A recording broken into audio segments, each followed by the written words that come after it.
Let us consider this as a classic example. Graph the quadratic function f of x is equal to x squared minus 4x plus 3. So first, we need to follow the steps on how to graph the quadratic function. We need to have the vertices or the vertex. So what are the vertex of the parabola? We have the h and the k.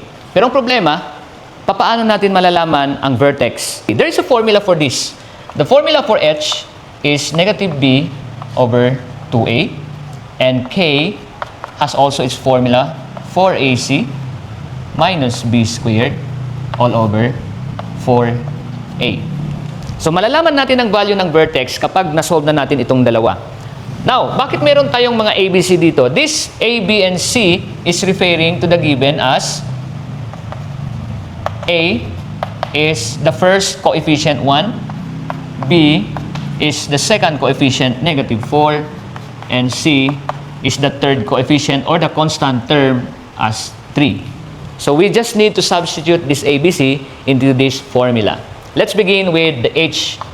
H is equivalent to negative. The value of b is negative 4. So we have a double sign here.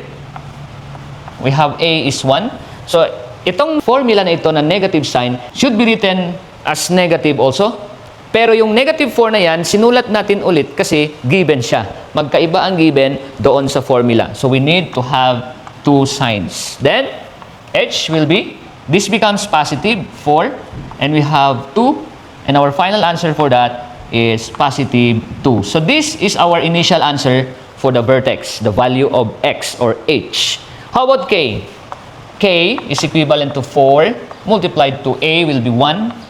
The value of c is 3, and the value of b is negative 4. We have the square of it, squared all over 4 times the value of a is 1.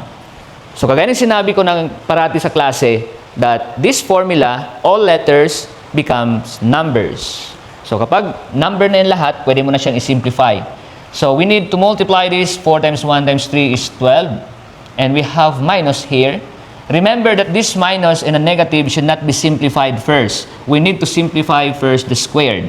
So meaning to say, negative 4 times negative 4 is positive 16. So we have 12 and 16 all over 4. Then k will become 12 minus 16. It's negative 4 over 4. Then final answer for k is negative 1. So we have two answers here, the h and the k. Anong ibig sabihin ng hk nito? Kagaya ng sinabi ko, this is the vertex of the parabola. So if we draw it, okay, the first thing that you need to visualize is the shape of your answer, the shape of the graph. So the shape of the graph is opens upward. Why? Because the value of the first coefficient is positive. It opens upward. If the value of the a is negative, it's open downward. So you will expect something like this, opens upward kasi positive. Ngayon, saan ang vertex? So the value of h is, this is the y-axis, and this is the x-axis. This is the value of 2. And the value of y, k, is referring to y, which is negative 1. So this is our negative 1. Okay? So ang ibig sabihin yan, that the vertex is 2 and negative 1. Somewhere here, na paganyan ang kanyang itsura.